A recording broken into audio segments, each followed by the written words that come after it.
as well as Telangana's ambition to be a $3 trillion economy, unlocking the next era of scientific innovation and industrial advancement. It's our honor that we have with us our Deputy CM, Madhu Bhatti Vikramarka sir.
IT Minister Shri Babu sir, Niti Aayog Member Shri Saraswat sir, Niti Aayog CEO Subramaniam sir, Devyani ma'am and Sanjay sir. To begin this auspicious occasion, I request all the dignitaries Of you. Well, at the outset, I would like to express my sincere gratitude to CEO Niti Aayog sir for choosing Hyderabad to launch the National Quantum Mission and agreeing to partner with Telangana in this journey. Actually, this reaffirms our Hyderabad's position as India's deep tech capital and its growing credibility in research, innovation, and frontier technologies. And it's my privilege to welcome all of you on behalf of the state of Telangana. In fact, If you look at the historical perspective of quantum, we all owe it to Albert Einstein, but fact of the matter is that he never accepted quantum mechanics as such. His famous statement that God doesn't play dice reflects that. And his discussions with Niels Bohr reaffirmed that. And most interesting part is that when he got Nobel Prize in 1905 in the field of photoelectricity, that happens to be one of the cornerstones of quantum mechanics. After that, we have come a long way. We have made a lot of inventions, a lot of discoveries. When it comes to quantum, to my mind, we are at the stage where artificial intelligence was in the 1950s. At that time, it was part of the textbooks. It was people were discussing and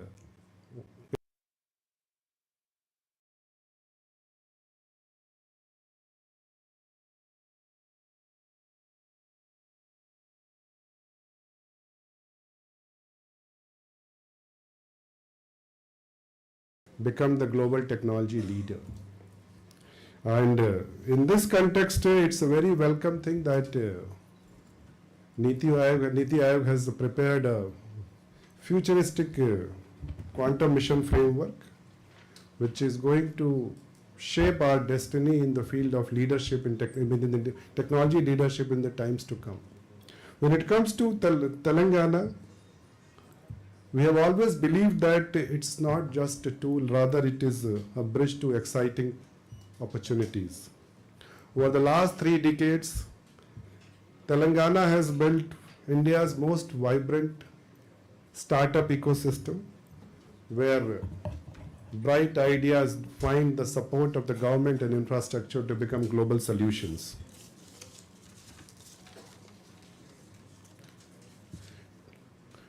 Today we are standing at the threshold of transformation that will define our future in the fields of computing, cybersecurity and scientific discovery. In the quantum era, in fact, we can call it a quantum era. UN also has rightly said that this 2025 will be an international year of quantum science. We all know that today we are standing at in future is going to launch unprecedented that will define our future in the field of computing, innovation in the areas of secure communication, drug discovery, precision healthcare, financial optimization, and national security. The nations that invest early are going to lead the world in this field. This is exactly why Telangana has taken a pioneering step in launching our dedicated quantum strategy today. In fact, probably will be the first state to do it in the country. This is in line with the national vision of the National Quantum Mission, which is going to be unveiled today. At the same time, it is in line with our Telangana Rising vision, which we are going to unveil on 9th of December. The national roadmap outlined by Niti Aayog targets basically a number of steps have been suggested, and I'll just cover a couple of them.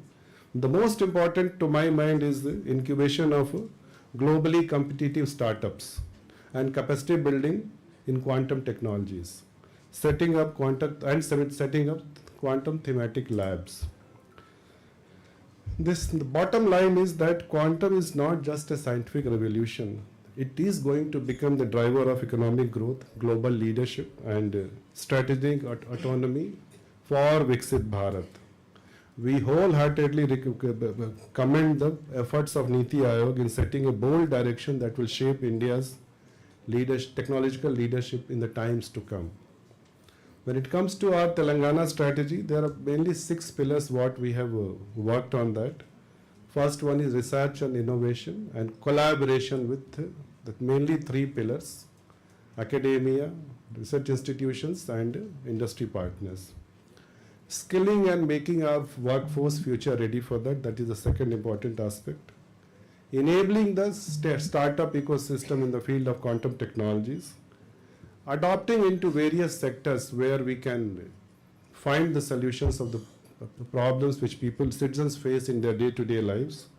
Cyber security is one of the important pillars for that, and global positioning. In fact, I would like to mention that the way I just mentioned about artificial intelligence. So, artificial intelligence we have done in the last around 15-20 years, and a lot of work now. We are on the path to create the country's largest AI hub. That also is based on collaboration with global institutions. When I say global, I mean I include Ivy League institutions also. At the same time, collaboration with the globally renowned AI hubs, and of course, training our workforce here to make them future ready. Similarly, I feel that in quantum field, we are going to start a journey where it will help Telangana to become the leader in the country in the field of quantum technologies. With these words, I again thank Niti Aayog and appreciate everybody here who is listening to us. Thank you.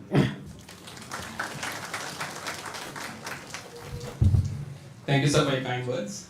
It's now my privilege to invite a distinguished national leader who has played a pivotal role in shaping India's digital transformation narrative and the country's emerging technology policies. Ms. Devyani Ghosh is a distinguished fellow at Niti Aayog and one of India's most influential voices in tech, innovation, and digital economy. She is a former president of NASSCOM, where she spearheaded India's transition into a global hub for emerging technologies. A strong advocate for responsible and human-centric technology, Devyani ma'am continues to guide India's strategic direction in the adoption of frontier technologies across sectors. Please welcome Ms. Devyani Ghosh. Thank you very much, Revanth. Respected Deputy Chief Minister, IT Minister, Dr. Saraswat, Mr. Subramaniam, and Sanjay ji, and all our wonderful guests who have turned up. It's wonderful to see the kind of interest in quantum in India and how much it's growing, so it's really fantastic. I have a very short presentation, and if we can have the presentation now, please, to talk about, before we even get to quantum and what's happening in quantum, can we understand what's happening with technology overall in India, across the world, and what does it mean for India? And that, by the way, is the role of the Niti Frontier Tech Hub. The Niti Frontier Tech Hub, which has been set up in Niti Aayog, our job one is to understand how is technology evolving, where is it going, what's going to happen with AI, what are the next big shifts, what do they mean, how do you unpack this, what do they mean? And what does it mean? What impact will they create for India, good and bad? Opportunities and risks. And usually when you understand a big tech shift, it takes a country at least 10 years to prepare for it. So we want to do it today to understand in the next 10 years what are those big tech shifts so that we can prepare for it from now, so that we put India in a position to lead in these disruptive shifts by 2035, by end of the decade, and make India truly what we call a frontier tech nation. Because that is going to be the make or break. That is going to determine whether India does become a developed nation, Viksit Bharat, by 2047 or not. Frontier technologies are going to be the key to enabling Viksit Bharat. So before I get into quantum, I'm going to take 1 minute, 2 minutes to talk about what are these mega technology shifts that we are seeing today. This is what we do, by the way, at the Frontier Tech Hub. We spend most of our time trying to understand what's coming. And if you look at the mega technology shifts, there are 3 key ones. There's a lot of stuff going on, but if I break it all down, if I break down the problem and I try and understand at the core of it, what is driving the change, there are 3 big shifts. First, the cognitive revolution. The cognitive revolution is basically the evolution of intelligence. You have artificial today, it's becoming more and more autonomous, and I think I think we are already in the agentic era, but early days. But we are definitely going to see an explosion in agentic AI. It's going to move to artificial superintelligence. I think that's well within the next 5 years that's going to happen. And ultimately, what everyone talks about, AGI, which I'm not a very big fan of, but we know that it's going to be coming. But when? I don't think anyone really knows when. And to me, AGI will happen when AI, assuming, let's take an AI model that has not been trained on gravity. We have not trained it on gravity. We have not taught what gravity is. And you keep feeding in data about an apple falling. Will the AI be able to come out with the law of gravity or not? Absolutely not today. And that's the difference between humans and AI in my mind. AI still cannot do what Isaac Newton did when the apple fell on his head. And to me, until we get to that stage, I don't think we can talk about AGI, or we can say that AGI is a reality, right? So that's how we look at the evolution of cognitive powers. Then comes the entire frontier tech revolution, which is about science and technology coming together. And I think this revolution is going to be the most disruptive one in terms of impact. Imagine the power of AI and biology coming together to create programmable biology, where just as you can write codes today, you can code your DNA. Now imagine what that does in terms of opportunities as well as risks. Imagine AI and physics or AI and chemistry coming together to completely redefine material science, which will impact every single industry. So that's sort of the power of frontier technologies, and this is something that we are obsessed about and we are studying very deeply because we think this is going to be tremendously disruptive for India. And then you have the compute revolution, where we see two key things happening. One, compute getting decentralized. Compute moving out from centralized spaces to going to where the data exists. If the data exists on your fingertips, compute will exist on your fingertips. If the data exists in your DNA, very soon, I think, compute will be existing in your DNA, or the power to compute. So we are going to move towards a world of omni-compute, in the next decade. And that gets powered 100x with quantum. With quantum coming in, but quantum, what we see is this decade is going to be about quantum moving towards applied phase. But we were just discussing this in a round table this morning. It's not either or. It's not classic computing or quantum computing. Both are going to exist, but quantum computing will exist in those really high breakthrough use cases, whether it is drug development or whether for disaster management, etc., right? So these are the three big revolutions: cognitive, frontier tech, and compute, which we believe is going to disrupt everything.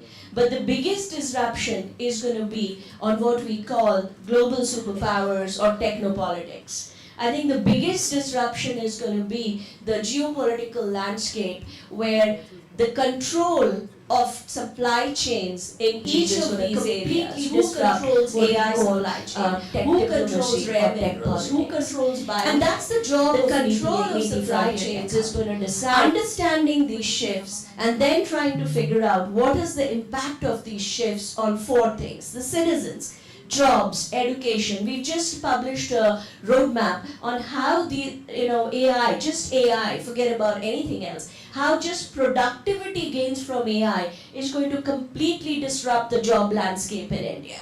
And it is a given. We cannot wish it away. Right? It is going to disrupt the job landscape. We then look at what is going to be the disruption on industry. How is manufacturing going to change? How is agri going to change, etc., etc. What is the disruption on government? National security. Huge disruption coming our way. What is the disruption on how governments govern? And then last and not the least, as I talked about it, tech diplomacy, and what's the new world of tech diplomacy and what does it mean for India? The opportunity landscape, when you look at this, it's endless. There is no single industry that we can say is not touched or won't be disrupted. everything we think about will get disrupted. And just as the opportunities grow, the risks grow. In fact, the risk landscape for India, it looks very different from what it did a few years ago. Our biggest risk is not your computer getting hacked anymore. Our biggest risk is our power grids getting hacked. Our biggest risk is our digital infrastructure getting hacked. Our biggest risk is cognitive warfare. What happens when people play with minds? Right? Our biggest risk in the coming years is going to be biowarfare. So the nature of risks, the nature of what we think about when we talk about risks is completely changing.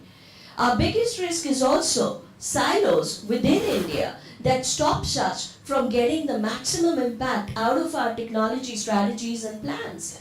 Our biggest risk also is that we don't have full control of these critical supply chains or the lacking talent. This is the risk landscape, and it's something we really take into account as we are thinking through the roadmaps. So what does all this knowledge do?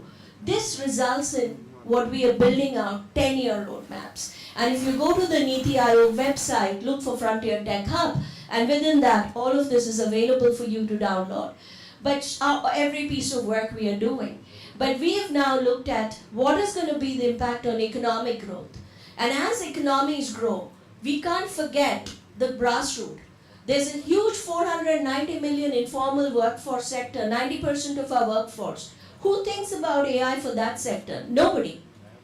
And unless we think about that, how is Viksit Bharat going to happen with such a large population being left out?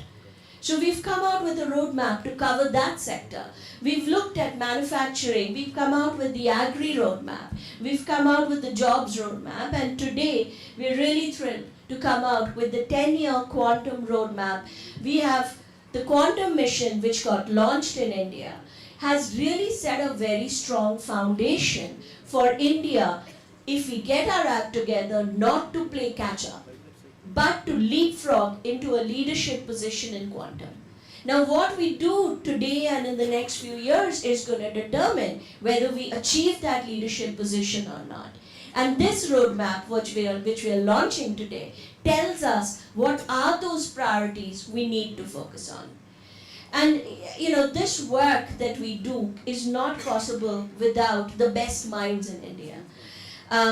Every work stream that we create, every project that we create, has a group of experts who are some of the best names in that sector, in that domain, working with us to keep us grounded on reality and ensuring that the work that we are coming out with, the recommendations that we are coming out with, are really actionable. And I'm truly grateful to the fantastic expert council that we have, and to the partners that we've worked with. Amit Singhi, who's here and will be presenting shortly. I don't know how many nights he has spent working on this report, but he has been an amazing partner. And this is not a point of view of Amit, me, or any company. We have done extensive consultations across the ecosystem to ensure that this roadmap reflects the 360 point of view of the overall ecosystem about where quantum is going. So really looking forward to your feedback. You will get the copy of the report or download the copy of the report. Please spend time to go through it. This is so important, and do give us feedback. But thank you again for having us here, and we're really happy to be launching this in Telangana, because this is a state that, I've had long working technology relationship with Telangana from my NASCOM days. And I think this is a state that has always challenged status quo when it came to tech and disrupted the playbook. And I think if we want to lead, we have to do exactly that. We have to disrupt the playbook. We have to create the rules. So I'm really looking forward to working with the state of Telangana to figure out how we can take this forward. Thank you very much.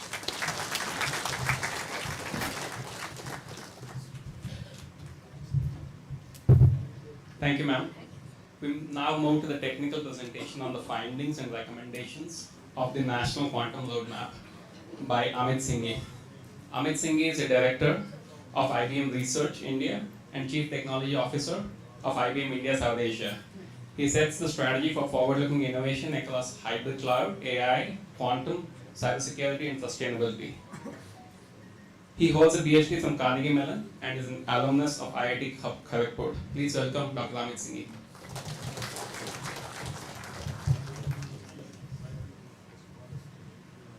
Good afternoon, everyone.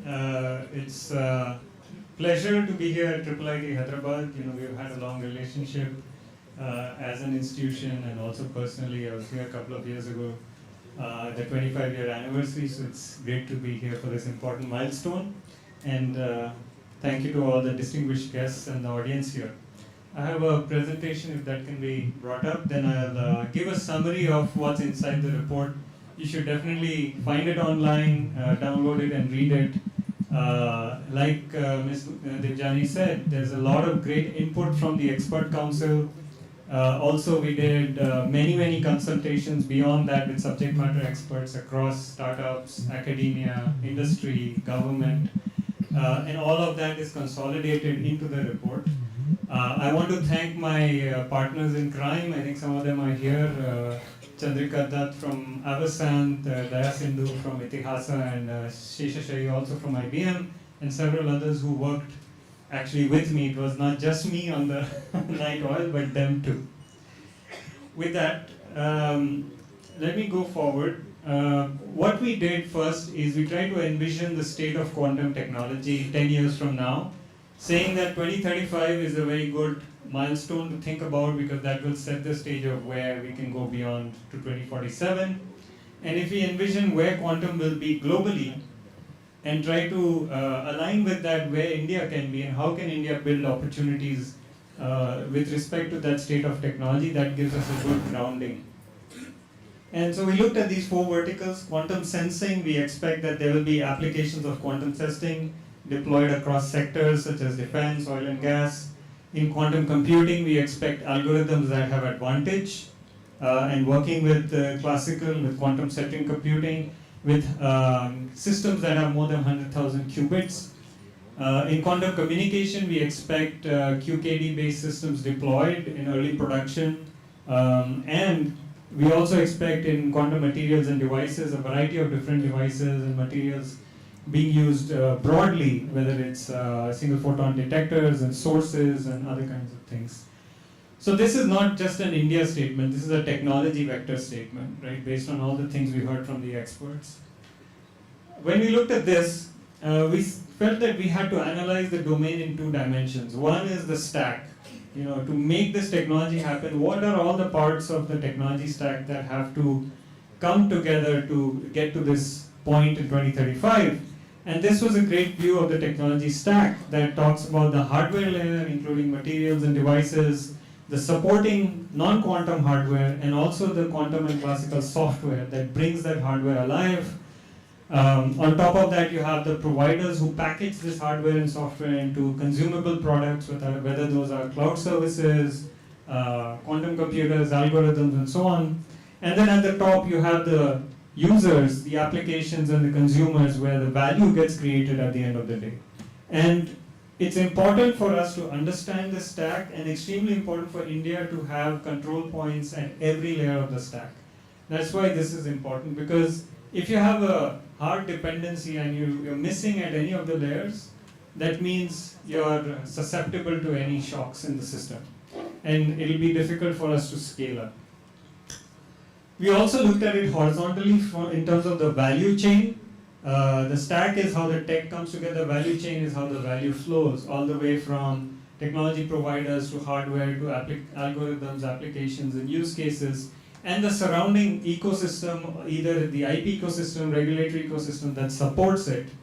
And if you look at this picture, there are areas where we have a good start, where you see some yellows and greens, thanks to work that's been going on and the additional impetus provided by the National Quantum System. But there are many areas which are in red, where we really need to accelerate. And we must establish presence in all parts of this value chain. We need to have providers and participants, both creators and users, in all parts of this value chain very rapidly to develop an economy around this. One very important thing we dive deeper into is the material supply chain. It's a piece of the value chain, but it's a really important control point especially in today's geopolitics. This is just a view of it where you can see how for many different downstream quantum technologies, what are the different kinds of elements and materials needed for it, what are the primary countries where most of the supply or refinement comes from, and what are the alternatives.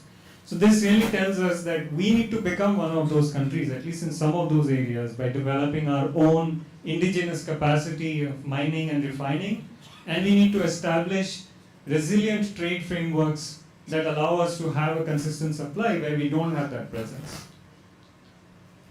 So with all of this, we did a strength, weakness, opportunities and threat analysis, a SWOT analysis to say, okay, where are our strengths as a nation today? We have a lot of strengths in our human capital, in our strong institutions, in some of the work that started to happen with states coming in and the NQM. There's a lot of opportunity. This is an area, an entire economy that is yet to be formed. It's in early days. We're definitely not late to the game in any serious way. Can you just go back? I just want to make a couple of points. But where we focused a lot also are on the weaknesses, because that's really what the roadmap is about. Try and say, how do we address those weaknesses and overcome those? We can go forward. With all of this, we try to envision what would be our major milestones, we call it endpoints in 2035 for India's quantum economy. And there are four major things, four major areas. One is around startups and how much of the market we can capture. So we think we can have 10 globally champion quantum startups out of India with over $100 million worth of cumulative revenue.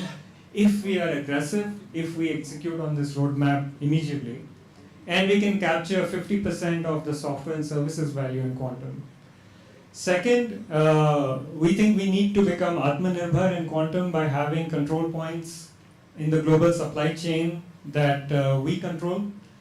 Third, we need to see quantum tech deployed at scale in India in at least 3 different sectors, including strategic sector. That local market has to exist. It cannot just be dependent on global markets. That's where the innovation supply chain and the scaling will really come from. And then finally, we need to become a hub for scientific breakthroughs, because that is the source. Quantum is not a mature tech where you can just build apps and scale out. You actually have to own the source of the scientific breakthroughs. And we need to become a hub for that. Now, the National Quantum Mission gives us a great foundation on all of this. This report is really about what else do we need to arrive at those endpoints and the roadmap towards that.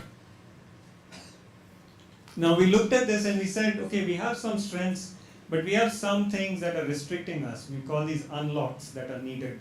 And I'll give you a few examples as I call out these unlocks. The first one is around skills.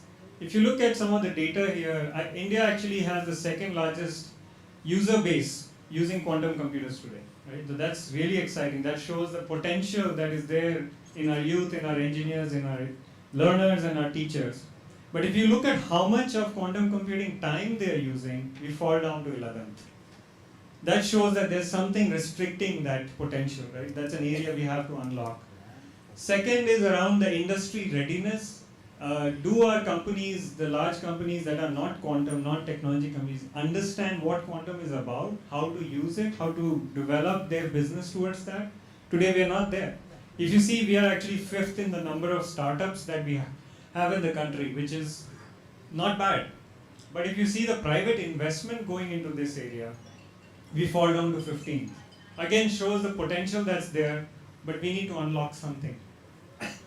Third, very important is ease of doing science and taking from lab to market. We have some great scientists in the country. We have some great R&D centers. And you can see that we have gone up in the Global Innovation Index by 27 points in just 6 years. But that's not enough, because when you look at ease of doing science, we are way behind what foreign nations are ranked at. Right? Again, there's an unlock needed here. And then finally, in terms of the business and trade environment, while we are engaged in a lot of standard settings, we have a long way to go in terms of making sure that the startups want to be here and want to keep IP in India. So this is a sampling of some of the unlocks. There's a lot of detail in the report. Sorry, went ahead a bit. So finally, on the recommendations, one thing the report recommends is to really double down on some strategic areas. I think we should, the report says we should attack everything, but it's important to prioritize a few strategic areas. There are a few called out here: health and pharmaceuticals, financial services, peripherals is a very important area for near-term opportunity, logistics, and then there are 7 very specific recommendations along with specific actions, and under each of those recommendations, you can find it in the report. These are the 7 recommendations. The first one is around growing a workforce, people, substantially by an order of magnitude in the next 2-3 years across science, engineering, and techno-business skills.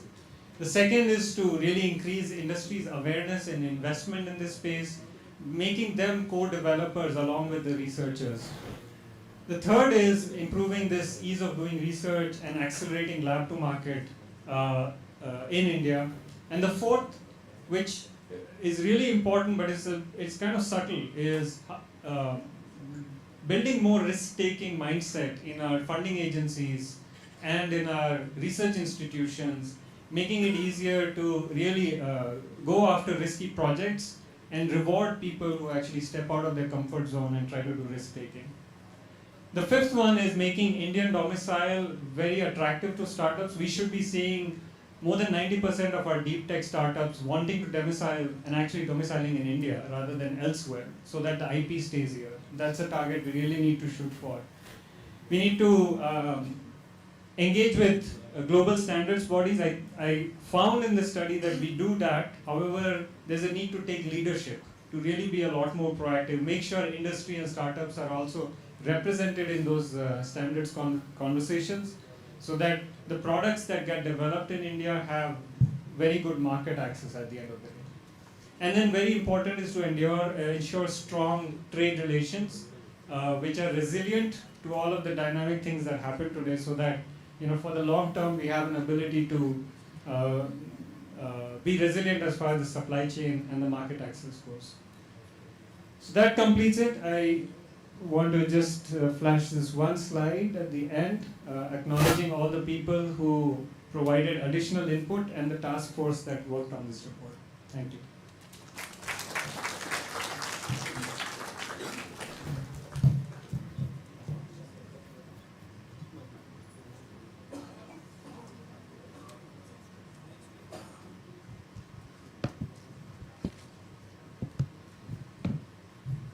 Thank you for that insightful message.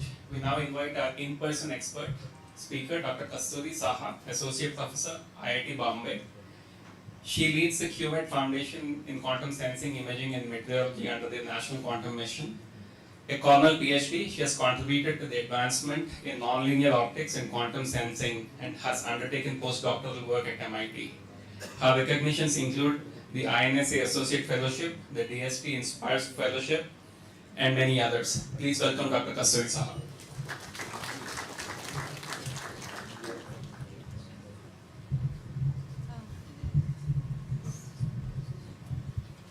So very good afternoon everyone, and thank you very much Devjani for this fantastic opportunity to really shape how our nation will grow, and as we grow together, how we will contribute and make a mark in a global scale. As the project director of the National Quantum Mission's Quantum Sensing and Metrology Hub, I can only say we have just taken the very initial steps in the development of quantum sensing and metrology technologies. What we are now looking to do in the next couple of years is really to work with various different end users to customize our products, which are going to make it to be field deployable. That is what we are looking at, and just to give you a few examples, we are actually working with atomic magnetometers, we are working with NV center based magnetometers, as well as quantum imagers. These are the 3 main technologies that we are currently focusing on. We will be soon focusing also on various other quantum sensing technologies, which we want to make them to be field deployable. Now, for this, we really want to work with a whole bunch of end users, and your partnership, your enthusiasm into making this happen is important and key for our success. What we also need is what has been highlighted many times through this report is upskilling and skilling for development of these technologies, and also as an end user to be able to effectively use these technologies. So therefore, at a very large scale level, we need really a lot of emphasis and inputs from all various sectors to participate and help us grow this entire ecosystem. Another point I want to make is really what we touched upon is the peripheral technologies. Now, entire quantum technology sector, whether it's computing or sensing or communications or even materials, really hinges upon the fact that we have a lot of classical peripheral technologies. Therefore, we must pay attention to those peripheral technologies. Control electronics is one of the very important things that we have to focus on. Optics, optomechanics, this is something that is readily doable. Why can't we do it as a country? Therefore, it is important that all the private sector parties who are already small companies who are working on these small components, please put your hands together and really come forward and help us build this technology, because at the end of the day, if we have to succeed in quantum technologies, we must have all the other components as well, part of it developed indigenously, including the materials and devices that will really play a key role in our quantum technologies. So I won't take much time, but just to really sort of sum it up, it has been a great experience to work with your entire team, Devjani, and hoping to see some of the important, many of the things that has been laid out as the 7-point agenda, that if I may say that that we take it forward, really percolate down to the ground level and we see them implemented. I think that is what is going to get us to that success. Yeah, thank you very much.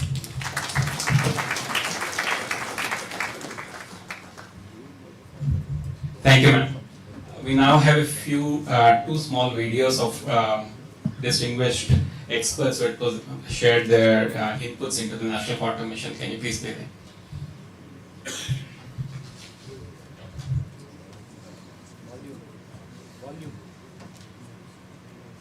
Pleasure and privilege to be part of this milestone moment in India's bold journey to become a leading quantum economy. While I'm unable to be with you today, I'm grateful for the opportunity to speak with you and share my thoughts as you take this defining step forward. Today, I speak as a member of the Expert Council for the Roadmap's report on India's quantum economy. Congratulations to Neti Ayag for publishing this visionary and actionable roadmap. I'd also like to compliment the task force for their dedication in making the roadmap a reality. This report clearly explains the global quantum trajectory of quantum technologies and outlines what ambitious yet achievable goals India can target for 2035. It offers a comprehensive view of the full quantum technology stack and the broader value chain, highlighting India's existing strong capabilities while also identifying areas that require deeper focus. Quantum computing is at an exciting inflection point. Algorithm breakthroughs will soon lead to early demonstrations of quantum advantage, and while hardware systems will continue to advance towards fault-tolerant quantum computing. This report captures these upcoming transitions. The report shows, backed by evidence, how India is strongly positioned with a significant user base, robust investments through the National Quantum Mission, and a solid scientific foundation. It also highlights the unlocks that are needed for India to emerge as a true powerhouse in quantum computing and its application.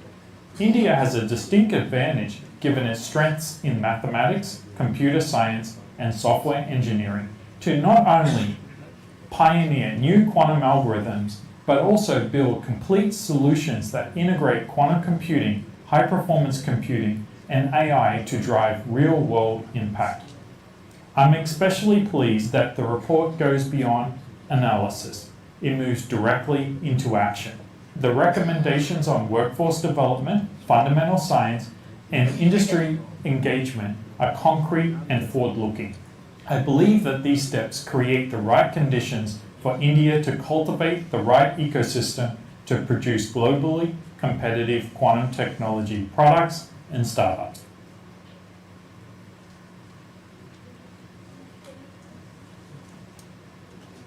I am very happy to note that Niti Aayog is working closely with Telangana government to create a policy and strategy for quantum technologies. From the National Quantum Mission, we are very pleased to see states take a leadership position in different parts of quantum.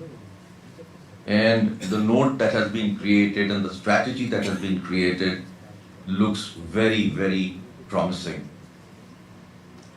We at NQM would like to support the government in any manner that you would like. And we have today 4 very successful hubs located in Bangalore, which is IISc for quantum computing. For quantum communication, we have a hub located at IIT Madras. For quantum sensing, we have a hub located at IIT Mumbai. And for materials and devices, we have a hub located at IIT Delhi. In all the 4 areas, we would like to help and support the Telangana government. We believe that one of the first areas that you may want to focus on is to make your state quantum secure. We are soon announcing a policy for making India quantum secure, as very soon you may start to see quantum computers that can crack cybersecurity anywhere. And therefore, this is something that the government may want to seriously look at doing. Research in quantum technologies is another area where Telangana can play a very important role with the education institutions, research institutions located there. And this is something that we can help you with different hubs and see how we can take the whole strategy forward which has been created by Niti Aayog. I am very pleased to note that this will be launched on the 4th of December, and I wish you all success for making quantum technologies happen in Telangana.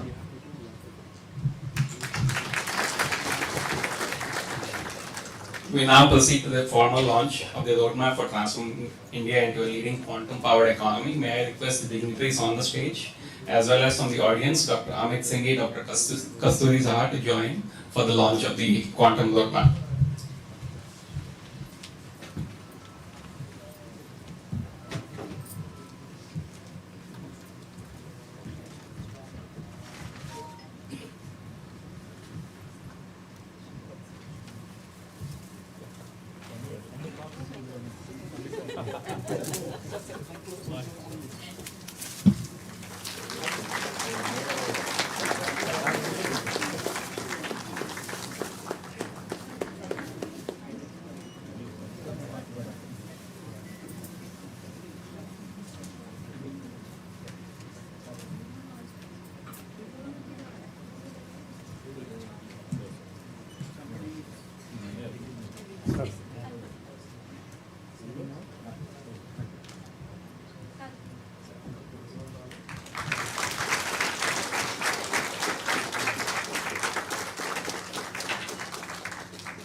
Thank you, dignitaries.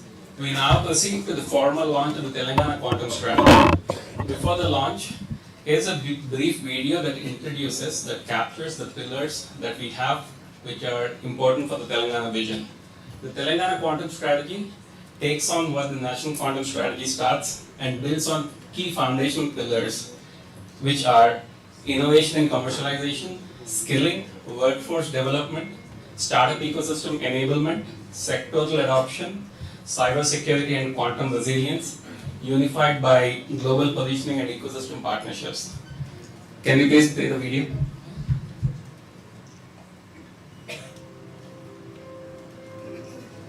In the quantum world, every possibility exists at once, until vision collapses it into reality. That vision begins here in Telangana.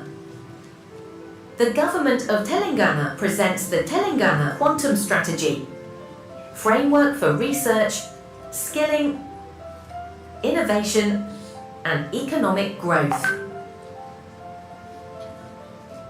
Quantum isn't just another technology, it's the architecture of the future. The wave function of discovery anchored in the leading institutes of Telangana, which is collapsing into innovation and industry. Quantum talent in motion trained, simulated and mentored, creating India's most advanced deep tech workforce. A superposition of ideas from research and academia to industry and startup, evolving into global quantum enterprises from unseen threat, evolving with the world through global summits, bilateral MOUs, biannual workshops and strategic research alliances. An advisory council on quantum technologies will steer this evolution, aligning science, strategy and security. Because leadership in quantum demands foresight as much as brilliance. From the quantum world emerges intelligence, AI and quantum, converging to redefine how nations think, create and secure. In Telangana, this convergence takes form in our upcoming Deep Tech Hub, where frontier technologies will unite to power research, startups and the economy of tomorrow. From uncertainty, Telangana forges clarity. From potential, Telangana builds the future. This is the Telangana Quantum Strategy, and this is the dawn of India's deep tech era. India's quantum and AI future, built in Telangana.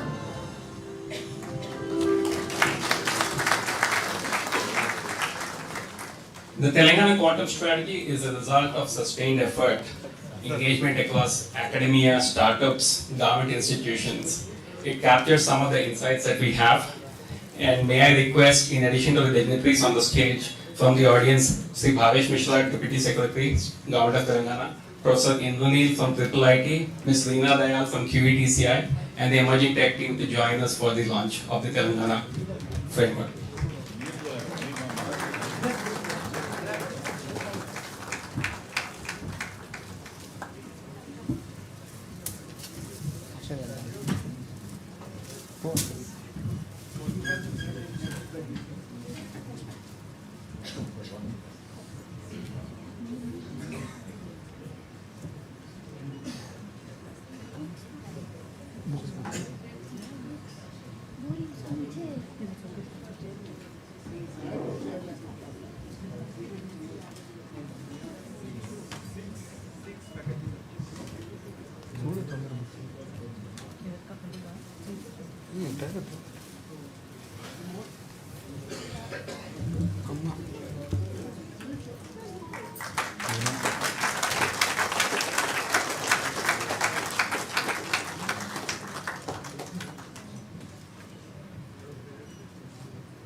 We now invite one of India's most respected administrators, Shri Divya Subramanian sir, is the CEO of Niti Aayog and a 1987 batch IAS officer, with a distinguished career that includes 2 tenures in the PMO office, leadership roles at the World Bank, transformative governance in Jammu and Kashmir, and major trade policy reforms as India's Commerce Secretary.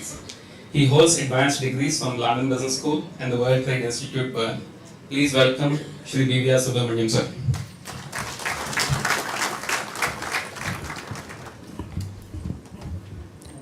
Respected Deputy CM Bhatti Vikramarka Garu, Minister Sridhar Babu Garu, Dr. Saraswat, member Niti Ayog, Devjani, my friend and colleague Sanjay, distinguished people in the audience. It's an extremely happy day because we are just launched 2 reports. One is a national report which is addressing the whole country, and the second is a state report which is addressing the needs of Telangana. The first report, transforming India into a leading quantum nation, and the second is Telangana's quantum strategy. I think it cannot be a better confluence of the principle of cooperative federalism, that at the national level we draw out the national vision, and at the state level you distill it down to do something at the state level. So I think it's very, very unique, and it's a matter of great pleasure and joy. Now I'll just talk. You have heard a lot of detail about quantum, so without going into the technicalities of quantum, what I'd like to mention is we think quantum is something far away. It is for scientists, researchers, PhDs, etc. But let me tell you, it is much closer than you think. If you look behind in the rear view mirror, it is actually catching up, and it is going to become mainstream very, very soon. And I think that's the first thing. We're quickly moving from a world of bits into qubits. That's the measurement now that is going to be there. And the pace at which it is changing and advancing is astonishing. Just like AI caught a lot of people unawares, and suddenly you see, today morning I was seeing the usage figures. I mean, ChatGPT has 600 million users, etc. You will find the day not far away when quantum will be a part of day-to-day life, and it is not decades away. It is going to be counted in years. And what took decades to happen in the past is now happening in years. And I think that's the important thing to realize. And as a result of that is what was theory earlier is becoming prototypes now. What was there in labs earlier is actually coming into real world possibilities, real world use cases rapidly. And very often we ignore it, thinking this is something which is slow. But I think the pace at which it is progressing, that's something which we need to keep in mind. What we need to keep in mind is that the quantum world will be real soon, and sooner than what we think. And what does it mean? It will completely reshape the architecture. It will reshape the architecture of our security systems, of our digital security, economic security, national security. You will have to start thinking about it completely differently. It means that there will be huge opportunities but huge risks. Somebody did mention a little while ago that you need to, I think Dr. Chaudhary, who was speaking on the video, that states as a first step should start looking at possible cyber security challenges that will come out of come. But the issue is we'll also have a lot of opportunities, and I'll come to that in just 1 or 2 minutes, But the important thing is, do we want to be a leader or do we want to be a follower?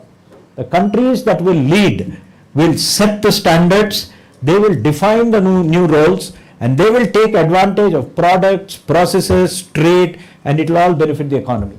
And if you are a follower, which we have been in many areas in the past, it's not a question of catch up.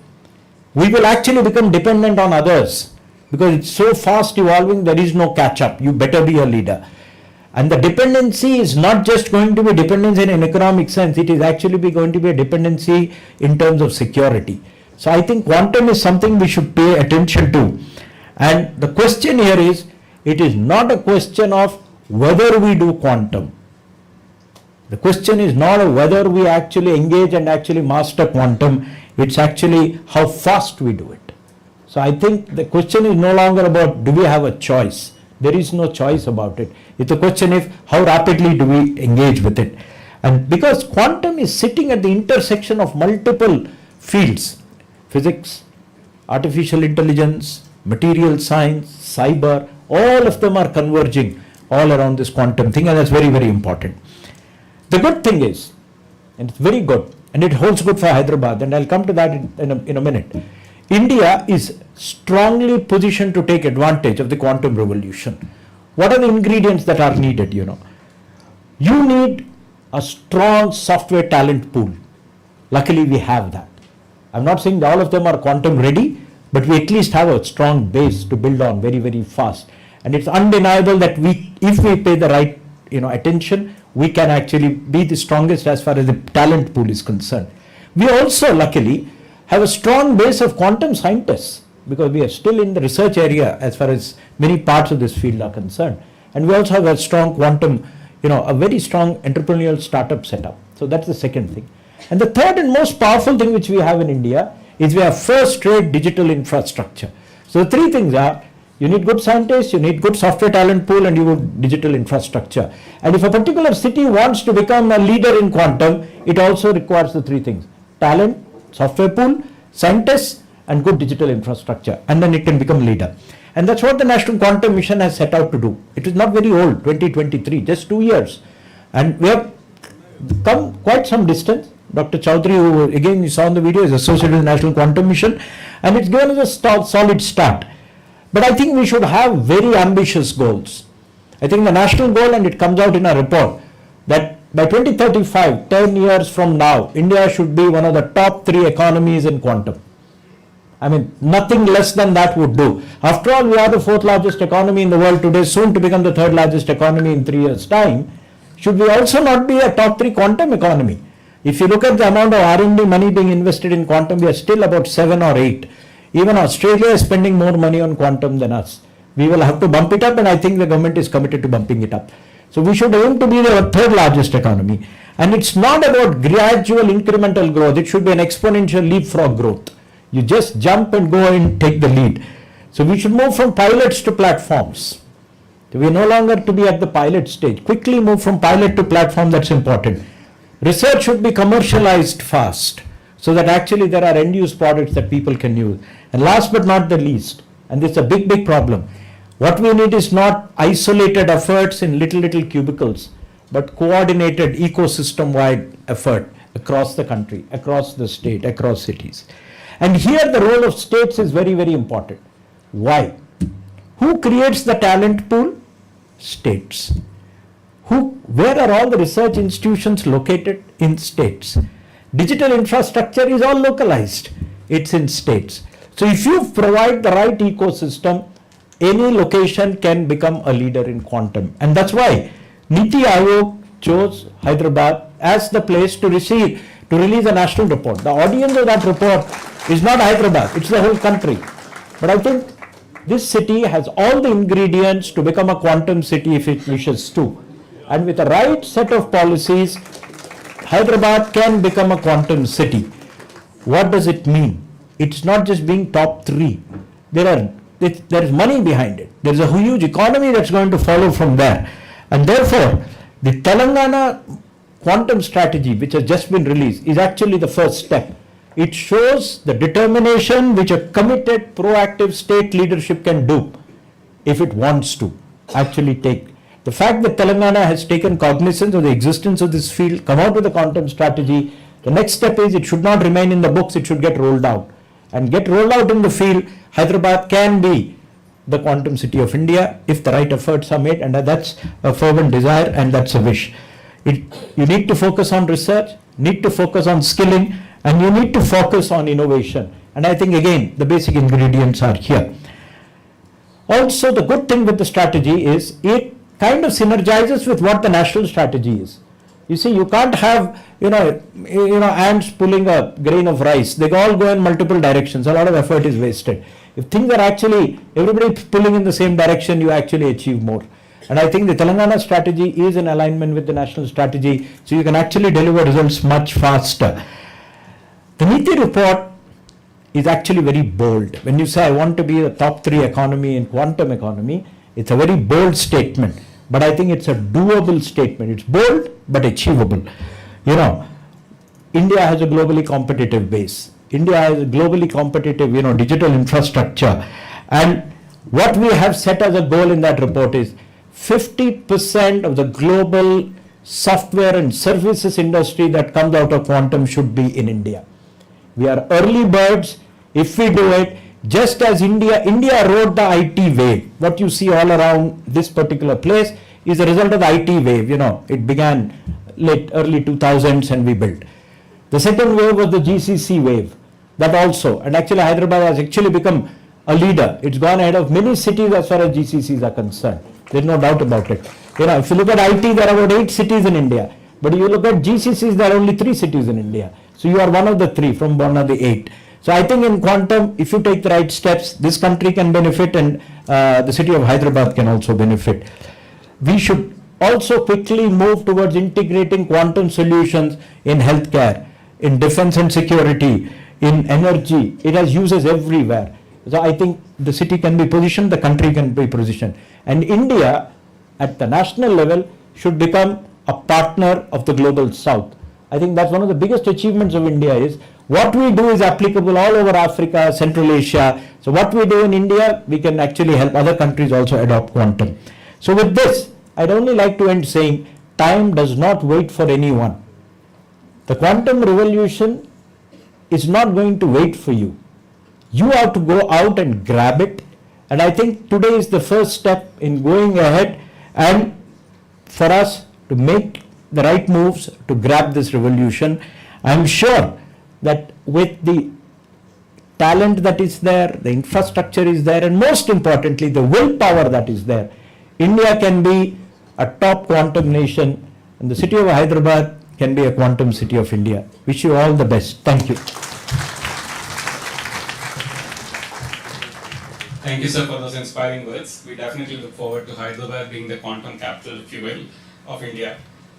Our next speaker, we are honored to hear from one of the most celebrated scientists of India, Dr. V.K. Saraswat, member Niti Aayog, former DG of DRDO, is the architect of India's indigenous missile program, including Prithvi, Dhanush, Prahar, Agni 5 and the ballistic missiles.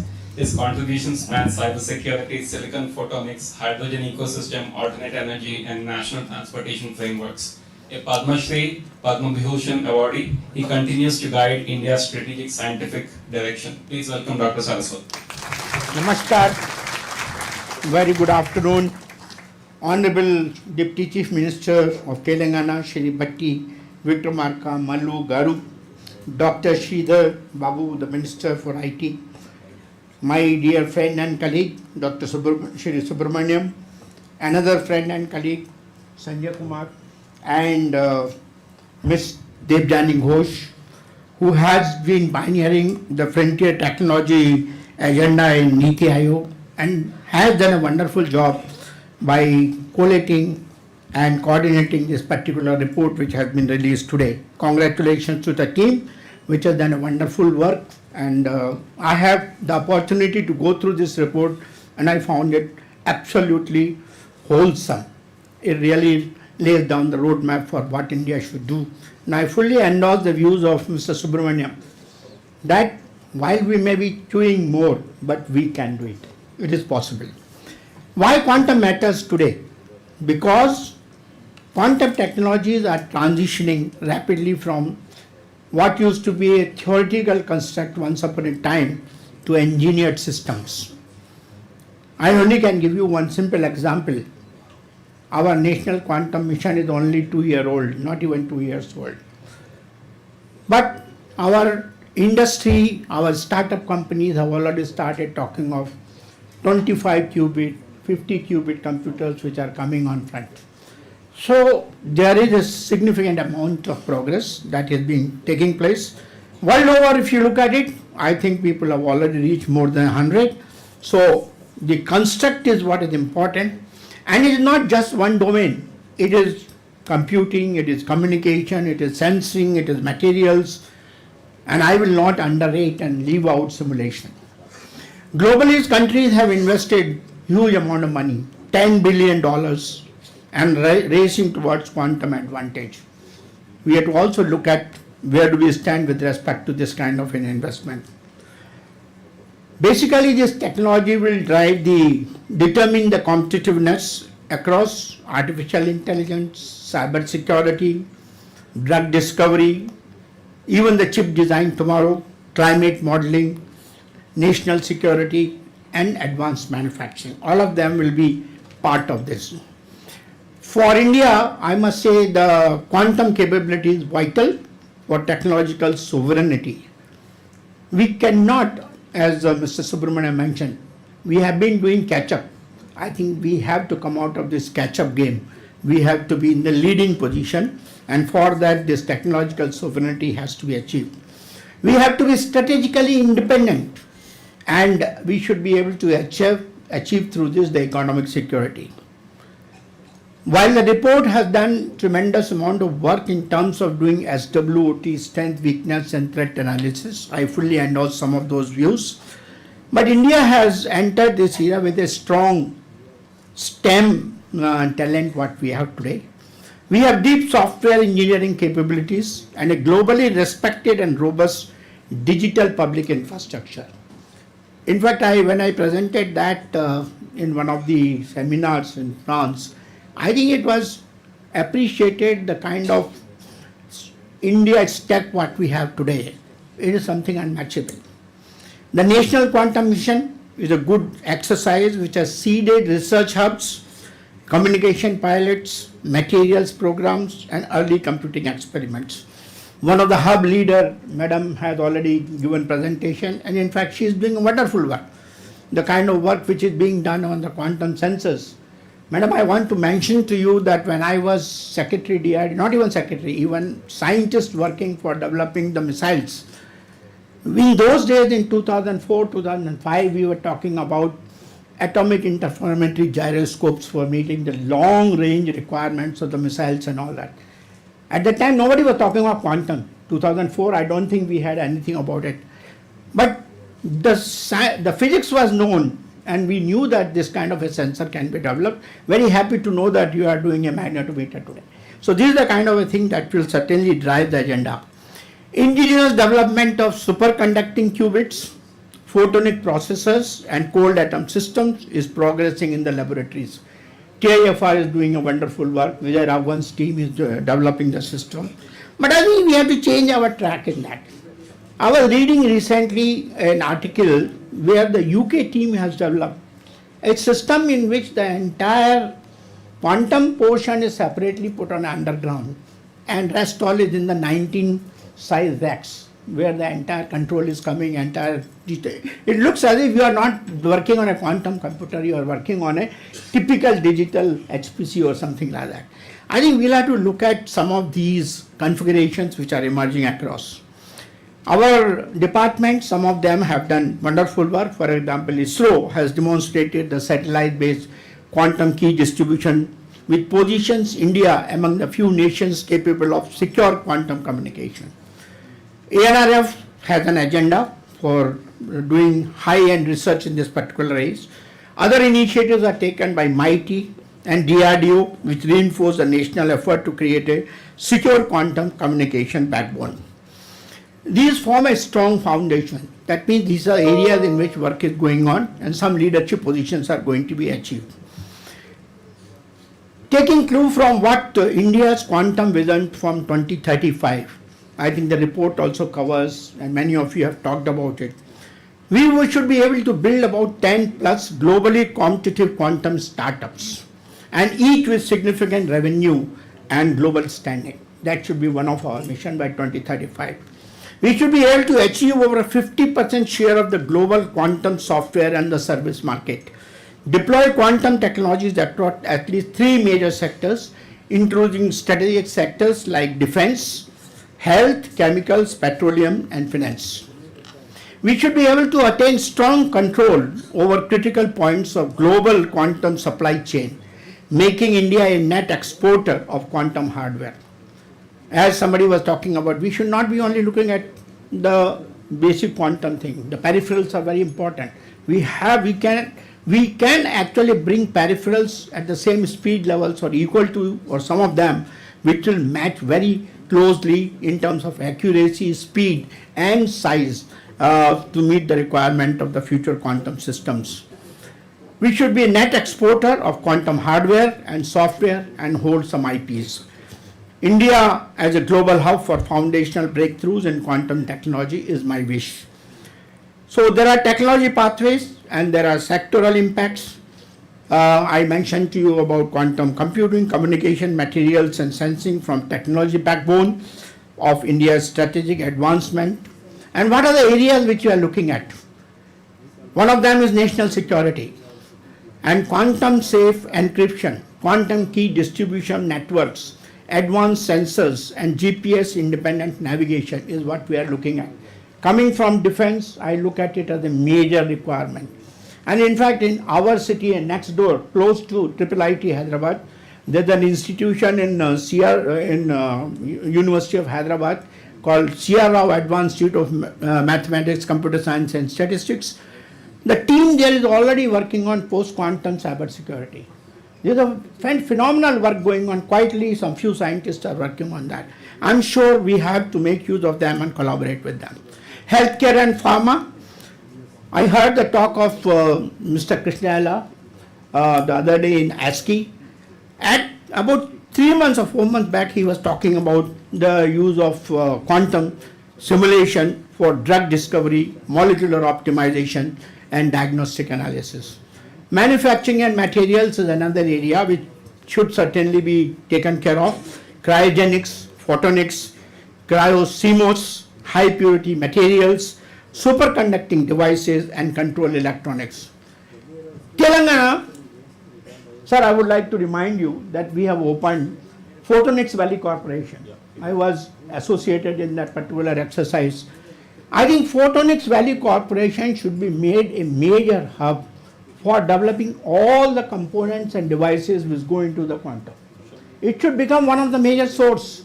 We have the necessary background and we have taken this step much ahead of time. I think it should be taken to that particular form. Finance, portfolio optimization, risk modeling, fraud detection, and quantum secure communication. Mobility and logistics, that would be basically in terms of quantum enhanced sensors and optimization tools and secure mobility networks. That's what should be our focus. And climate and agriculture, as many of you have mentioned, that is where IIT Bombay's work will be very, very important. Quantum sensors, madam, and enabling precision agriculture using them tomorrow. That should be done. So what are the critical enablers for India's quantum push? As all of you have mentioned, we have the right talent.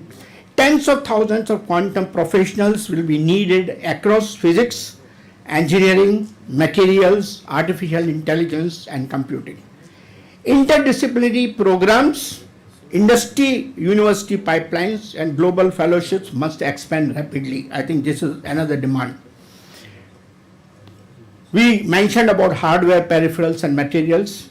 We should develop the domestic capability in cryogenics. In fact, I was wondering, many of my startup companies today are waiting for the import of dilution refrigerator. I do not see any major reason why a dilution refrigerator cannot be designed and developed in our country with the kind of technologies we have in cryogenics and the materials we have. We can do it. It's a question of market. We should be able to take it forward. Strengthen the Indian semiconductor mission. It is vital for fabrication aligned with the quantum requirements. We need to do industry-led innovation, co-innovation labs, early adoption pilots, and industry-driven R&D will accelerate this maturity. And I think that some of the startups which have come in this area are already doing some very good work, but I think it's the bigger industry which has to now play a major role.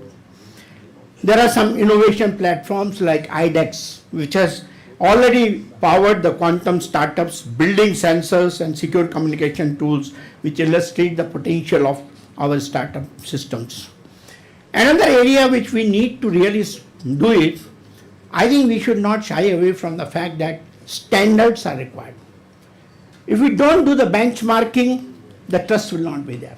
We have to do the standards. So India must lead in global quantum standards, security protocols, benchmarking frameworks, and reliability certification. I think this is one area where globally we can even collaborate. A national benchmarking program will enhance trust and accelerate commercialization. If you really want to commercialize, you need to have standards. A quantum becomes pervasive, ethical use, cyber resilience, and sustainability must be built into the design from the outset. What is the risk if we don't act? Dependence on foreign hardware and loss of strategic autonomy. We will be catching up. I think we should avoid. Rising cyber security vulnerabilities. All the solutions will come from outside and you will be vulnerable. Then migration of quantum talent will take, it already many of them are going, but it will happen more. So early startups to foreign ecosystems we will be feeding. Loss of India's opportunity to lead the global south in trusted quantum technologies. These are the risks. City of Telangana, city of Hyderabad in Telangana. I have an emotional attachment with this because I have spent about 45 years of my professional life in this city of Hyderabad, building missiles and many other systems later. So I certainly have a very good idea that this country is one of the best research and education hub. We have the defense labs here, we have production centers from defense, we have IITs, we have IIIT, we have universities like University of Hyderabad, JNTU, Usmania, some of the wonderful educational institutions. They all are capable of working together provided we set the goal for them. Provided we give them that Telangana is driving the agenda for quantum tomorrow.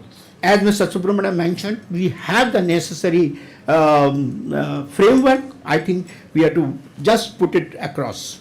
Platforms like T-Hub, T-Works, V-Hub have built one of India's strongest innovation system. India's quantum mission will be achieved through cooperative federalism, and that is what we are doing. National direction combined with a strong state-led innovation and industry engagement. That is what we need to do. The roadmap is discussed in the report. All the 7 steps are very, very important, sir. They are very, very clear. It defines the operational architecture that will drive this mission forward. It is more than a plan. It declares that India's growth will be powered by scientific excellence, technological sovereignty, and innovation-led industry. We have to build full-stack quantum capability from hardware to software. We have to establish national test beds and validation centers, foster deeper collaboration between academia, startups, and public sector undertakings, reform procurement models to allow pilot projects and early stage adoption. In fact, I want to just mention to one startup company came, they have made some simulator and they want to give it to that government agencies should take it. Unfortunately, even today, the government agencies say, we have to do the tender. If you come through, I'll be able to buy your item. Now, that's not the way quantum can be done.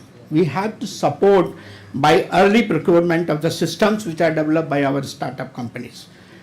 We have to embed ethics, security, and sustainability into the DNA of our innovation. We emphasize partnership across ministries, industries, and international allies to ensure scale, standards alignment, and shared prosperity. Niti Aayog will ensure this vision moves decisively from paper to practice.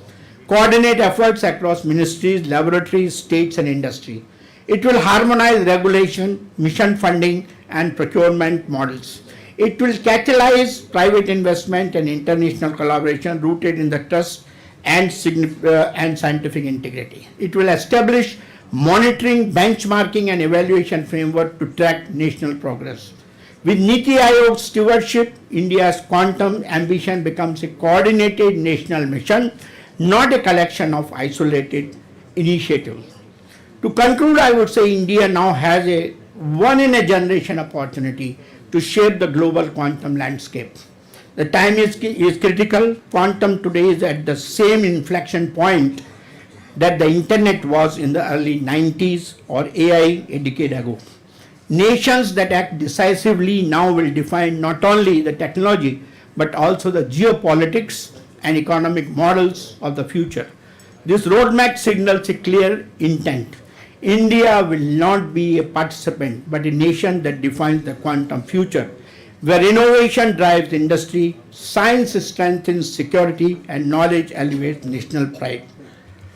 Together, we can transform India into a leading quantum-powered economy, and Telangana and city of Hyderabad can play a major role with the kind of political will, the kind of scientific temper, the kind of talent, and the kind of infrastructure what we have. We can anchor economy in innovation secured by science and driven by national pride. Thank you very much.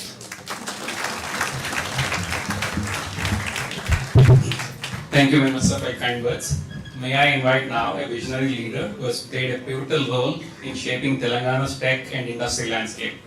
He began his journey as a lawyer in the AP High Court, but quickly turned towards politics, becoming one of India's youngest legislators of the time, carrying forward a proud legacy of leadership. As a tech-savvy leader, with visionary approach. He's committed to making Hyderabad the next AI capital with focus on emerging tech. Sridhar Babu sir's journey began with strategic initiatives to position Telangana as a premier destination for global investments, and he's an influential voice in AI today in governance and in industry. Please welcome Shri Sridhar Babu sir, Honorable Minister, ITEC, Industries and Commerce and Legislative Affairs.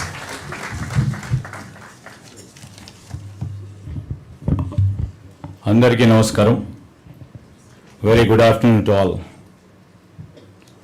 On the days from government, our Honorable Deputy Chief Minister Shri Batti Vikramarka garu,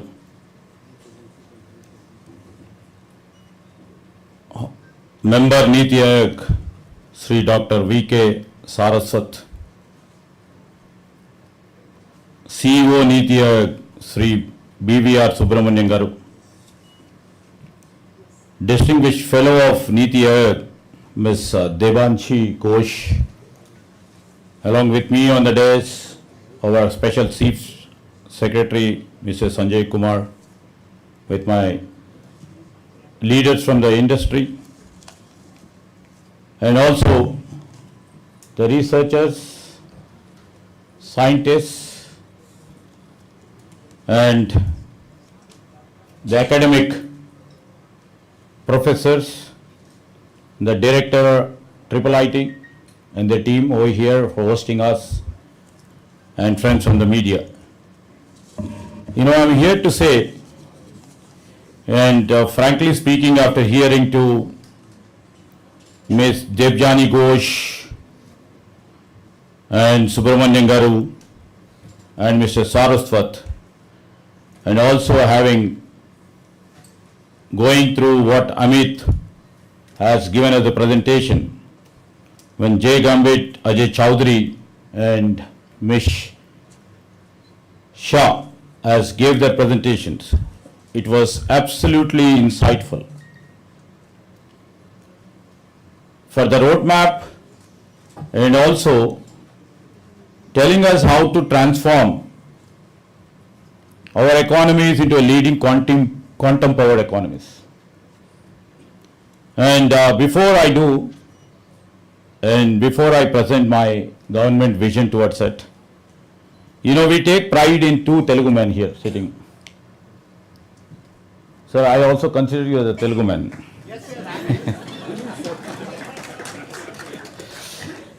Subramanian Garu is a very renowned, seasoned bureaucrat, done many roles at the national level. And we know about Saraswat ji. One shot of big award from the nation. And in fact, you know, from NASCOM, you know, Ms. Debjani Ghosh, we know you, ma'am, since a long time, who is a visionary leader in terms of technology. And while she was presenting on the frontier and technologies, how they can disrupt, how we can make use of these technologies.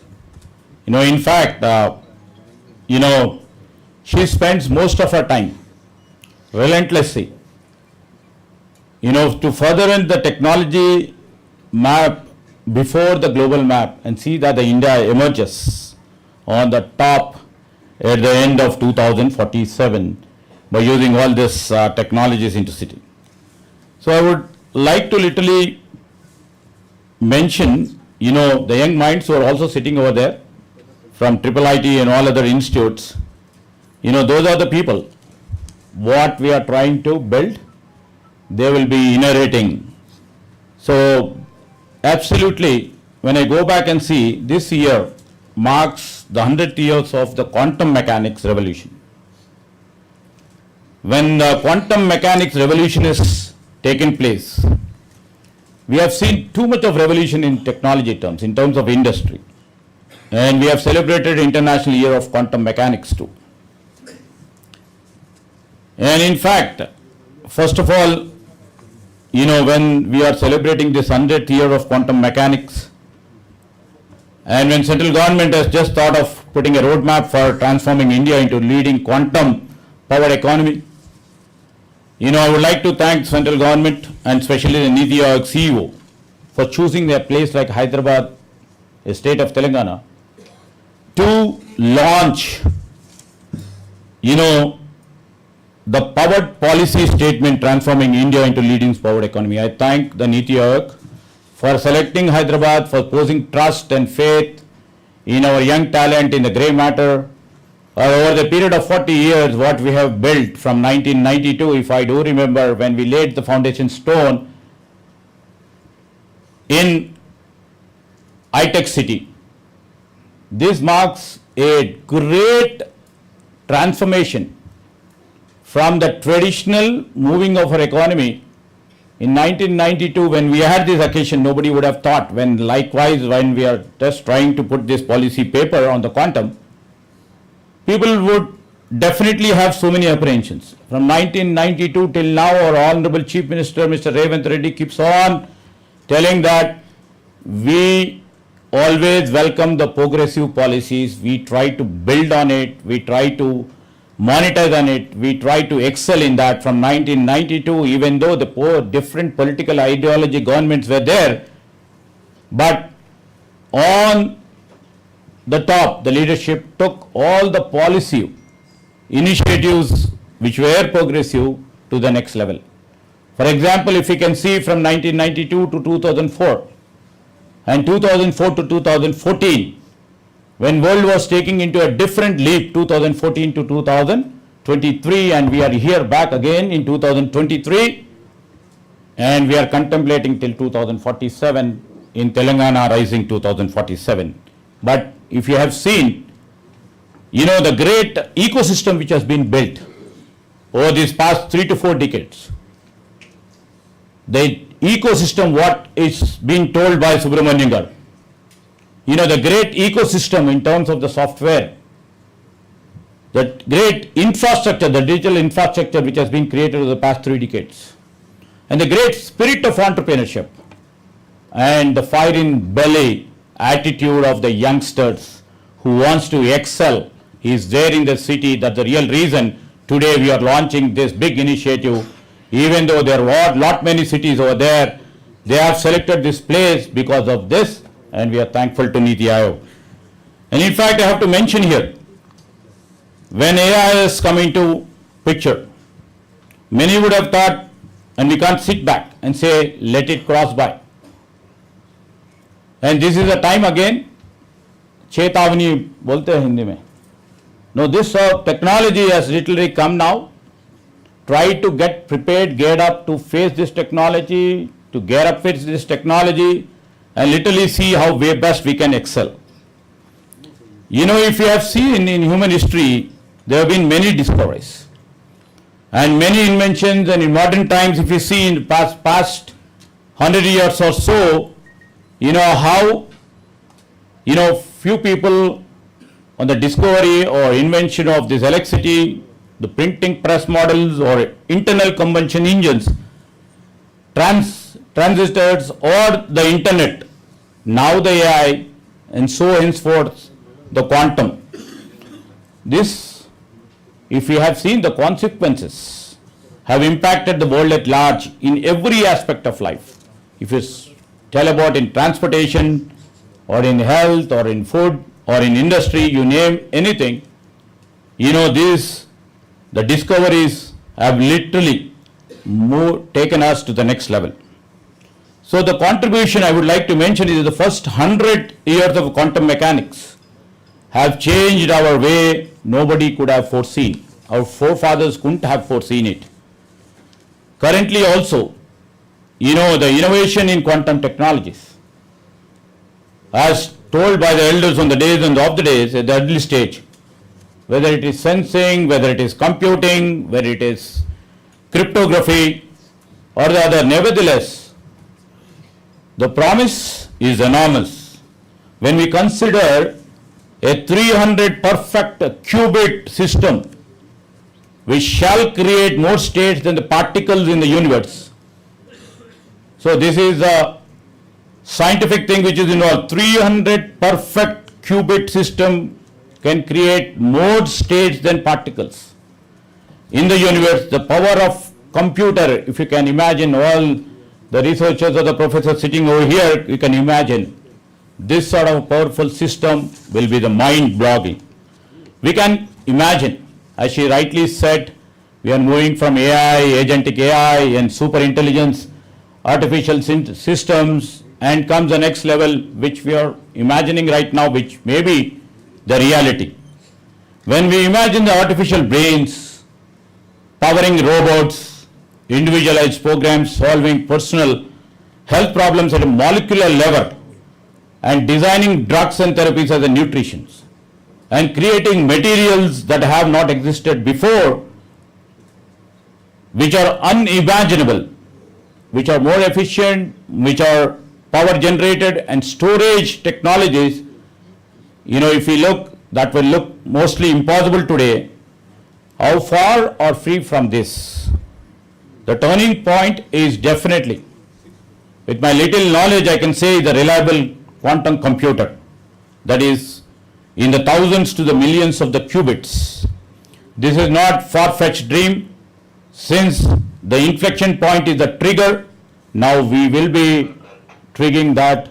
I am promising you the three people, the eminent people sitting on here, and with our Chief Minister, Mr. Revanth Reddy's vision, and with the Deputy Chief Minister over here, we will, definitely we will trigger this and move on to become the quantum leader. We have already seen a place of innovation pick up in the space in the last couple of years. And we have faith in human ingenuity and positive mindsets that can seem within our reach. If you see in this race, uncertainty is mixed with outcome. Disruption is mixed with opportunity and also with growth. We do not fear uncertainty or disruption. Telangana will lay the roadmap for this journey of the quantum technologies as we recognize opportunity and impact at the global level. Disruption definitely looks really frightening, especially at the pace today. We embrace this. We would like to take it on. We would like to take it head on. The city of Hyderabad, has shown this adapting to changes and rapidly evolving to the needs of the world. A consistency that I was mentioning that shows robustness in our systems and our leadership. Every time the world thinks it understands us, we quietly shift categories and evolve from heritage to different domestic expertise. So I can assure you, and on these days, with the commitment and the conviction of our leadership led by our Chief Minister, and with the cabinet colleagues, from on these days, the challenge is on us. Mr. Subramanian Garu, we would like to declare this city of Hyderabad as a quantum city. And we will work, we will take a step on step, and we will try to evolve it as a quantum city.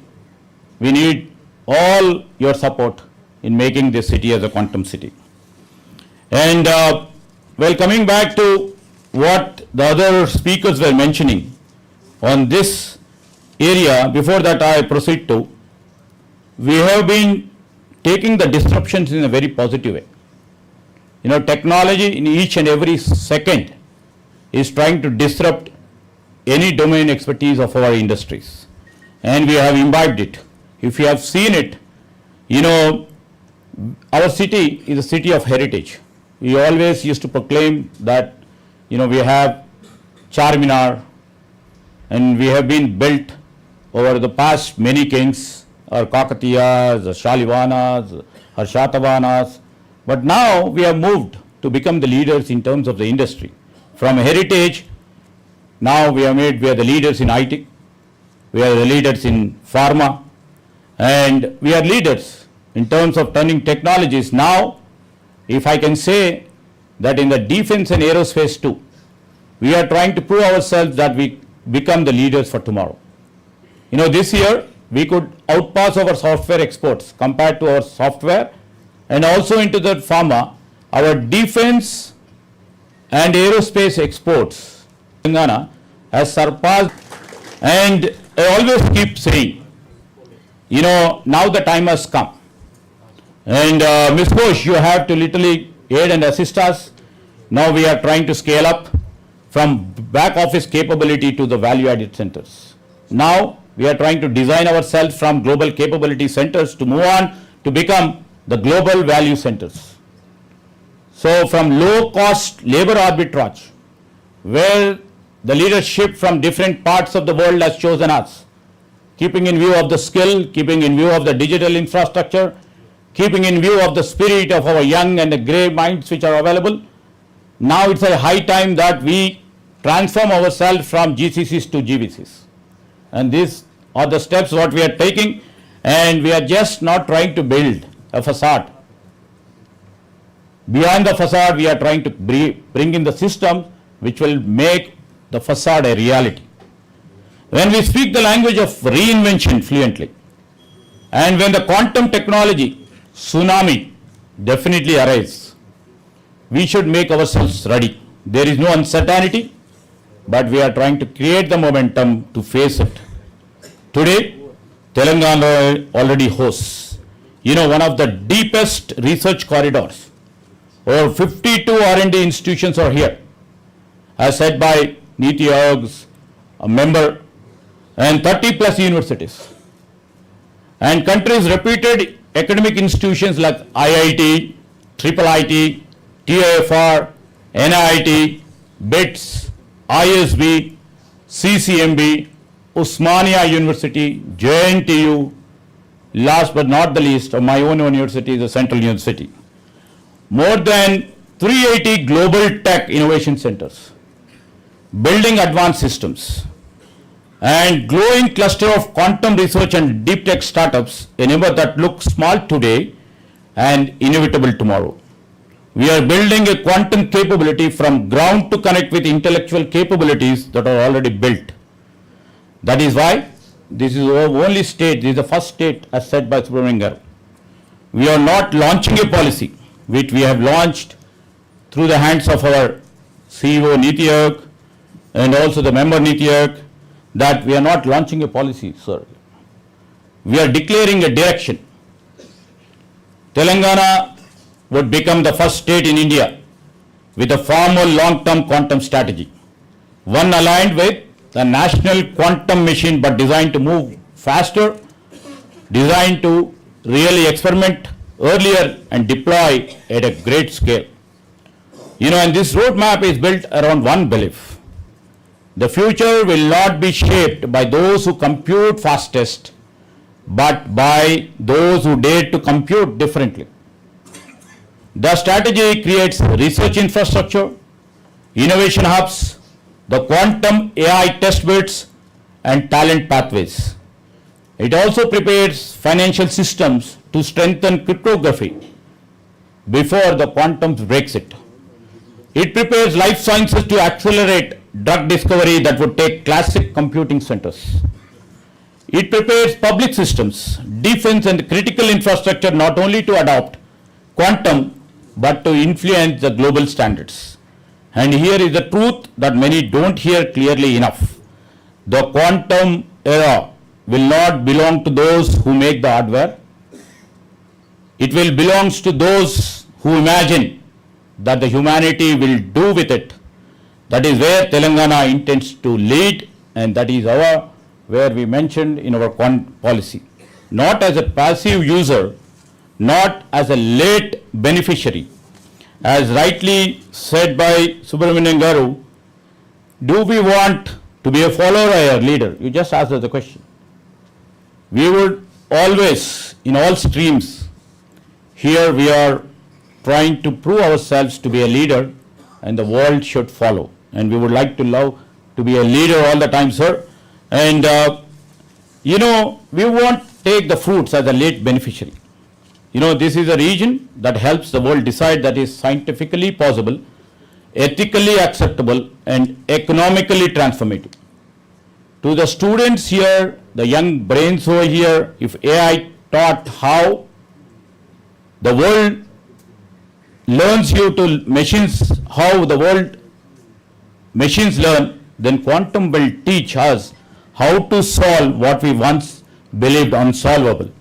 Your future job description do not exist because your generation will write them. to the researchers who are all here, the equations you are working on today may someday define the global standards. The equations what you write today will secure nations. The equations you are working today will power discoveries humanity can't comprehend. And to all the industry leaders who are here, that once in a century movement will come. What matters a lot, when being early matters more than being perfect.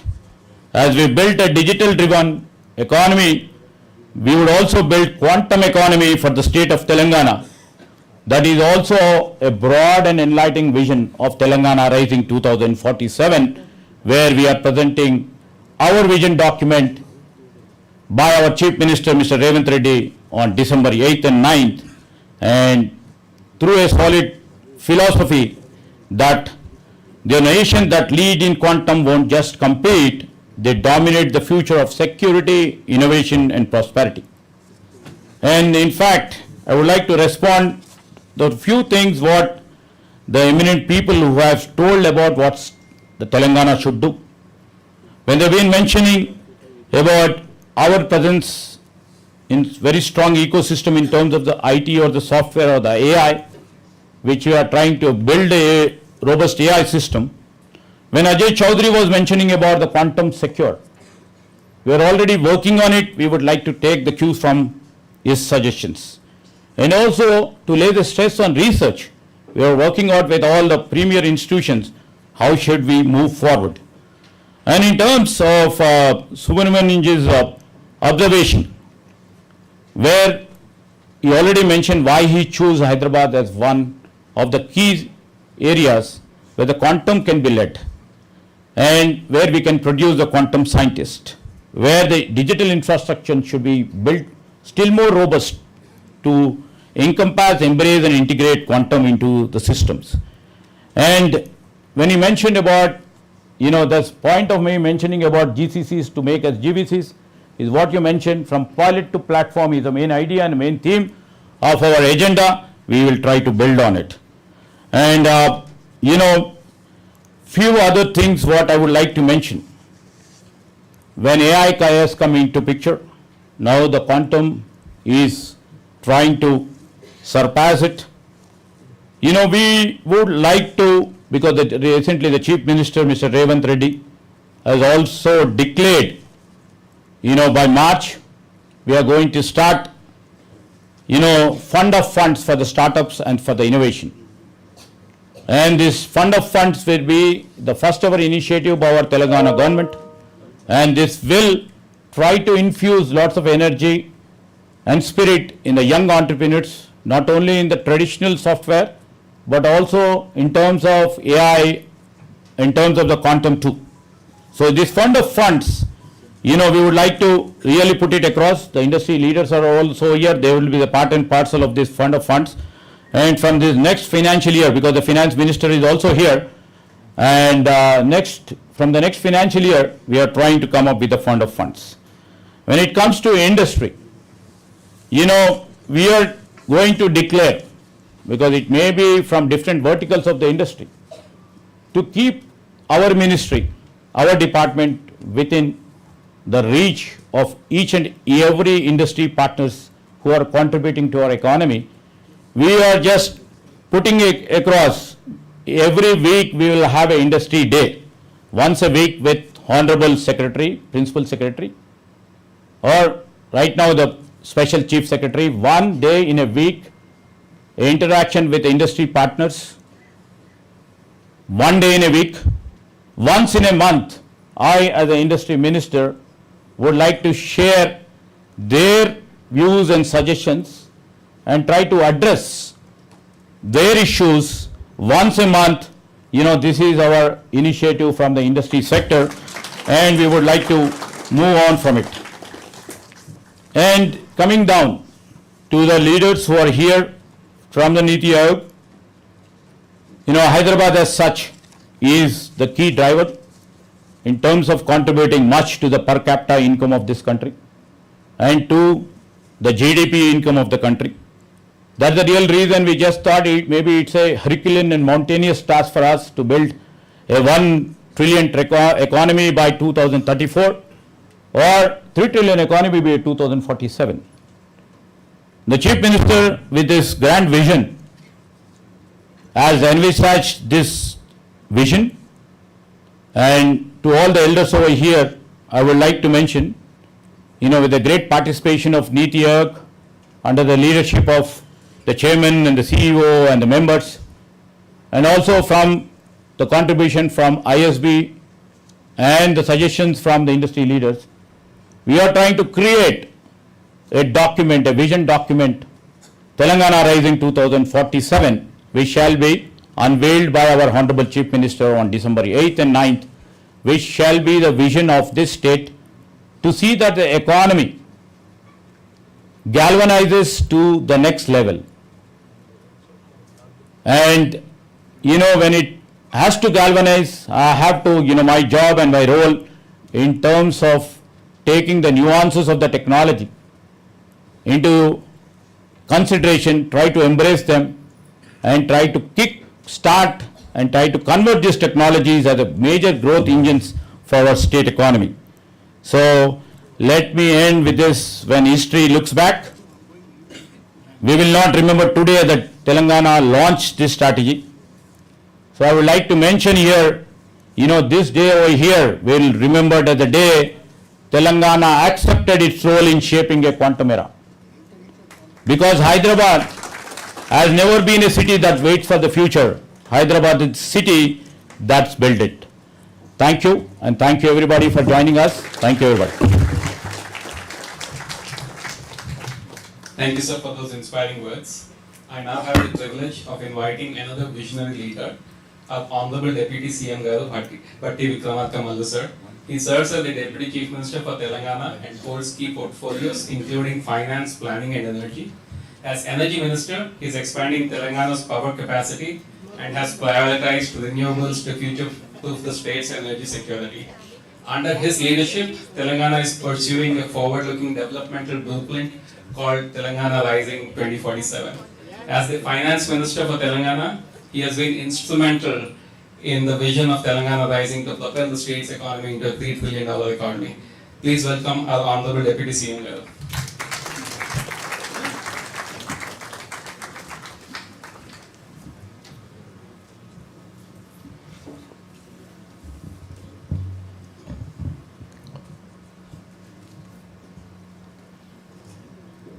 Honorable Minister, Industry, IT and Legislative Affairs, Shri Duddila Sridhar Babu Garu, Shri BVR Subramaniam ji, CEO Niti Aayog, Dr. VK Saraswat ji, Ms. Devjani Ghosh ji, and Sanjay Kumar, Special Chief Secretary, IT and Industries, and heads of IIIT Hyderabad, particularly Director,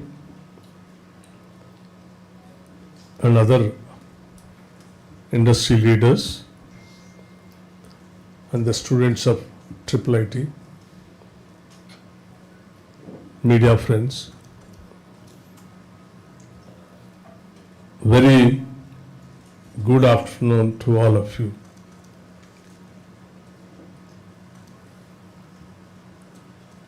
I really welcome you all to Hyderabad for this important occasion on the launch of the Niti Aayog Quantum Roadmap, and also Telangana Quantum Strategy. It's a great privilege and an honor for me to stand in front of many intellectuals and the strategy policy makers for the country and various states also. Today, in fact, it is a great day for as far as the state is concerned. When the whole world is talking about the quantum and quantum economy, India's quantum strategy is being released from the city of Hyderabad, the capital of Telangana. That shows the confidence and trust of the country on the state of Telangana and Hyderabad. And we really, once again, though the minister already expressed his gratitude, and also I am once again thanking the entire Niti Aayog team for choosing the Hyderabad and releasing your strategy quantum roadmap. Of course, as you have been believing, we strongly believe that Hyderabad can lead the quantum economy tomorrow because it has all and everything possible to make quantum economy a reality into the picture. Like a beautiful infrastructure, a talent pool, digital, what our chairman, CEO Niti Aayog has been saying, that digital talent pool which is readily available in Hyderabad. Me and my friend Sridhar Babuji comes from Hyderabad Central University. People when started speaking about AI, I still remember way back in 1980s, late 80s. In Hyderabad Central University, the center being called, center called AI, been opened and started, and one Mr. Reddy was heading the center and teaching the students that AI is going to lead the world tomorrow. That shows how ahead this Hyderabad and the universities. And today everyone is talking about the AI. But Hyderabad Central University started way back in 80s, the center. And in fact, my chief minister also is very fond of the technology. Apart from core industry, that he believes the Telangana economy can be taken to the heights through technology. In fact, he is supposed to attend this program as chief guest. But because of various pressing, unavoidable activities and the programs which we are designing for our state vision document to be released on December 8th and 9th, he has particularly asked me to attend this program and asked me to convey his greetings to all the participants of this AI, the Niti Aayog Quantum Roadmap. Friends, I will also talk about a few things, though this is the main function of the Niti Aayog Quantum Roadmap, but also I would like to speak something about our own state also, Telangana here. Telangana quantum strategy today, quantum technology is changing the world more rapidly than any other technology. Quantum will change the world in every way. Any country that wants a great future must have a quantum strategy. That's what Telangana state believes today. It will decide in a big way the future of countries, their national security, their economic size and growth. While, Debjani Ghosh was speaking and giving her presentation, the risk of future in various fields, of course, we also, fully agree with Ms. Debjani Ghosh, what all that she is trying to tell the states and the country. It will decide in a big way the future of countries, their national security, their economic size and growth also. Telangana Quantum Strategy, aligned with national mission, aims for a unified and future-ready roadmap for research, skills development, education, infrastructure, and cyber security. It is aligned to Telangana Rising 2047. Friends, you all aware, the state of Telangana is celebrating 2 years completion of our government formation on 8th and 9th. On 9th, we are coming out with our vision document 2047, wherein we are showing how we are going to plan for the state future growth, how we are going to lay the foundations for various sectors to reach our dream of taking the state into $3 trillion economy by 2047.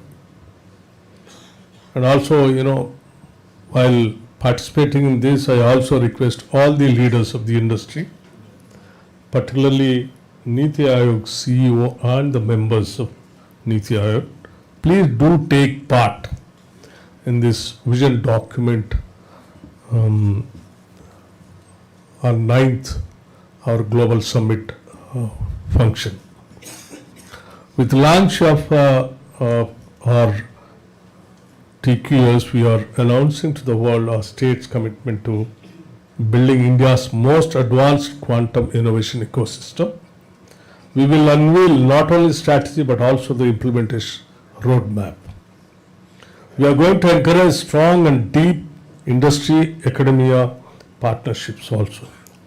Quantum will be a key building block for the economic growth of Telangana and India. It will help in attracting and retaining global investments in all sectors. It is crucial for our research and innovation initiatives. Quantum is crucial for our goals for startups. Today I must emphasize we are creating a Young India Startup Fund. As our friend already announced, saying that fund, right, that's nearing about 1,000 crore to support startups. Quantum startups will be our focus future. Telangana Quantum Strategy will position my state as India's first state with a dedicated roadmap for quantum tech. We will try to become role model for other states on how to build a complete quantum value chain, from research in labs to business applications in the market. Quantum is not just for business or economic reasons, but also key for capabilities in computing, communications, and cyber security.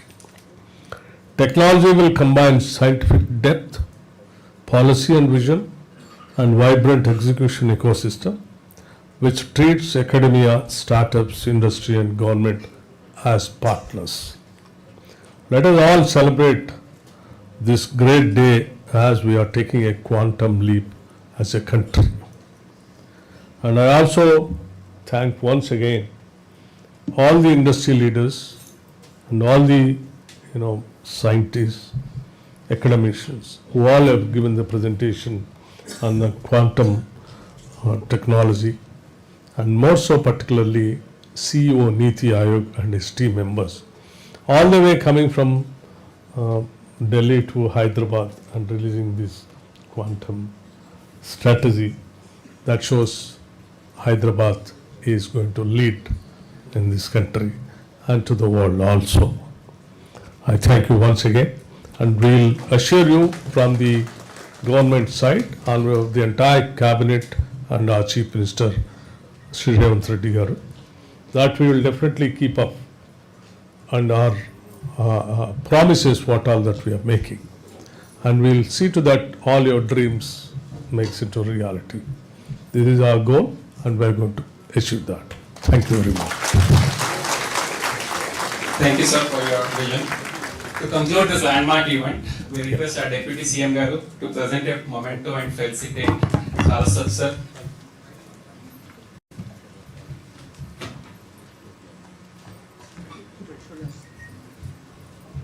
Please.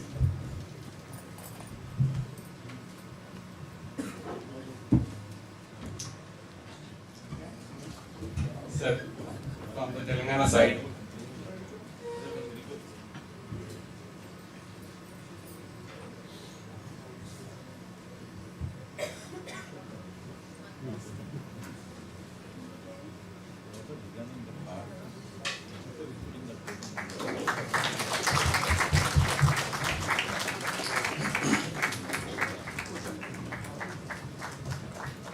We request our Honorable IT Minister Garu to also felicitate Meera Subramanian.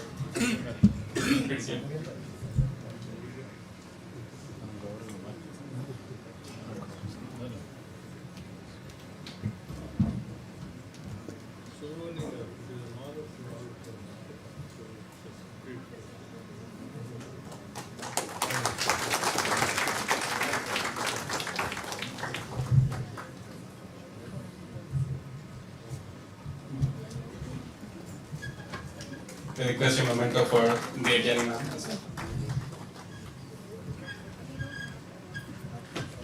Sir.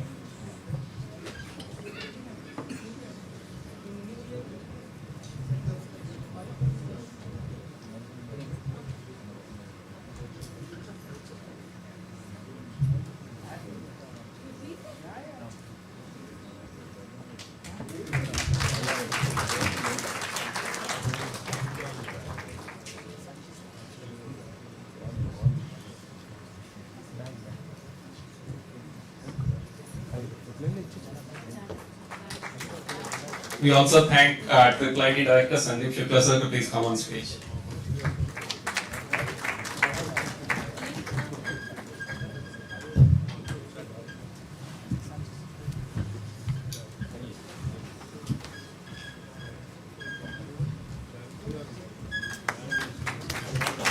All these mementos have been created, designed by T-Works, one of our entities are 3D models. Thank you, Joginder and team, for this.